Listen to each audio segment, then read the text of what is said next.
Now let's poke at more old wounds with Let's do it. From Reddit. Ooh, you shady bitch. Can we get kosher salt for these wounds? Yes. Okay, so here's 900 pounds of questions about Katya. We just answered that. Can I be the first person to say, Reddit and I, like, we don't have the best history because they feel like they hate me and I must hate them. I love Reddit. I'm obsessed with Reddit. Do you? I was a Reddit queen before I was a Drag Race queen. You were? Yeah. Yes. She's one of you, children. I am one of you.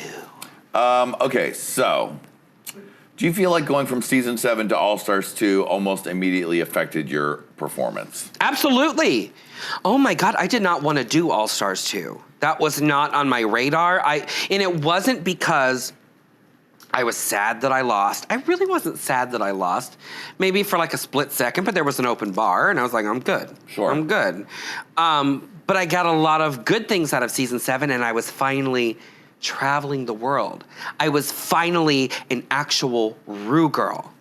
And I was getting all of those opportunities. So I didn't want to cut them short to immediately go back into competition, especially after my relationship ended and my grandfather died and we were taking care of the kids. All the stuff that we just talked about. Literally like every single thing on the world, every single thing in the world was landing on my shoulders. And I realized I'm built like a linebacker, but I can only take so much. And I felt like going right back into competition, I couldn't be myself. I couldn't go in there and talk shit and be shady and be a queen and I couldn't do any of that because I just wasn't in the mindset to do it. And you'd also just had a magnifying glass on you the last time. You just got experienced watching it. Yeah. And suddenly now you're expected to go back in and still be like, yeah, bitch, what up? I was afraid too. I was really afraid. Yeah, the fear of the fan, of like mean the fan fear of the reactions fandom has definitely stopped a lot of queens from being bigger or being whatever. You watched on All Stars, there was a lot of people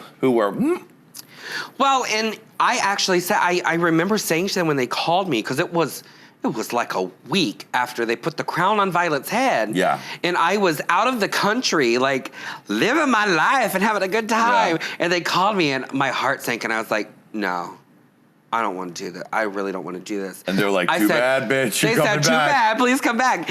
And in my head, I remember telling them, like, I want to wait until All Stars 3. Let me wait until All Stars 3.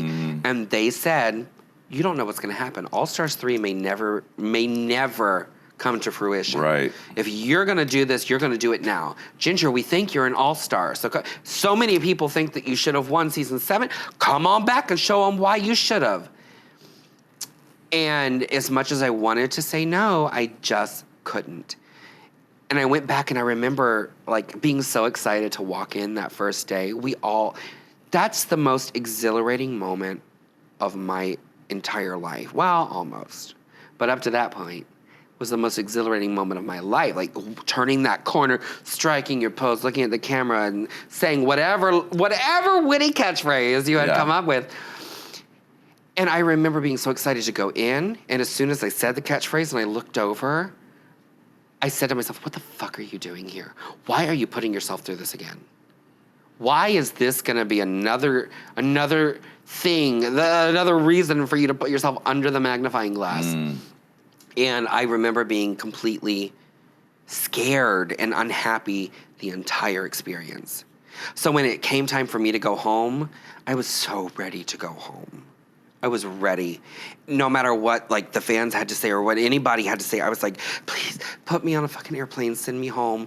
I need to go home and I need to like cry into my pillow for a week. I need to sit in the bathtub and listen to Enya. Like whatever it is, I just need a moment to gather my thoughts.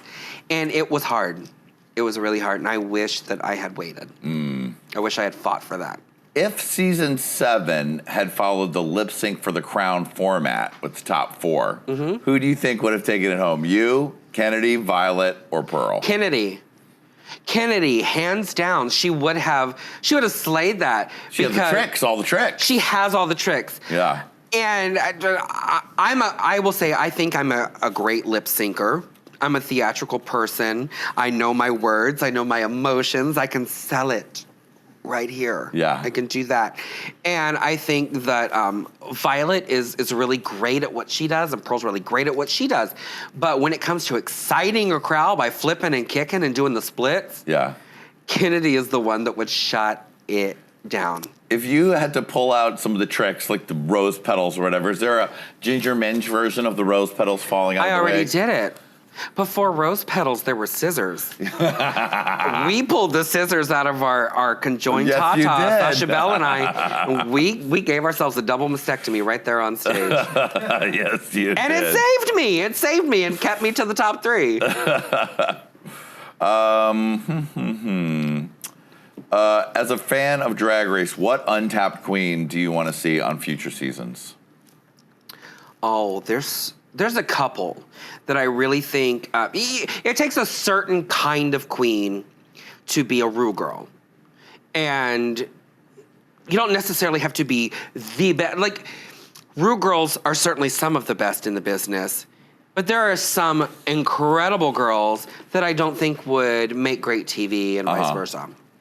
But I would have to say off the top of my head, Brooklyn Heights she's insane to me. She's absolutely insane. I love her.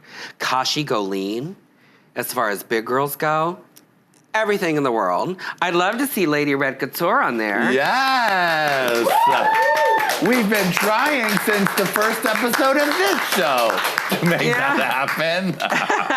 Although, I think she's a big girl that could go to the top 3, so I kind of don't want her to go on there. It's my one claim to fame.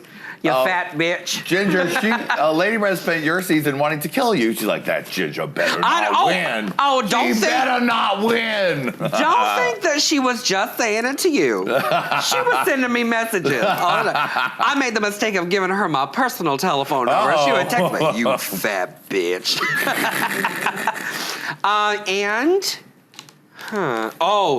There's this one girl. Okay, my favorite drag queen in the world right now. Her name is Tina Burner. And she's from New York City. Yeah. And she is twisted and demented. And I don't know how well her brand of humor would go over on Drag Race, but I would be willing to sacrifice that to see her because she's everything to me. Yeah. I love Miss Tina Burner. I love her.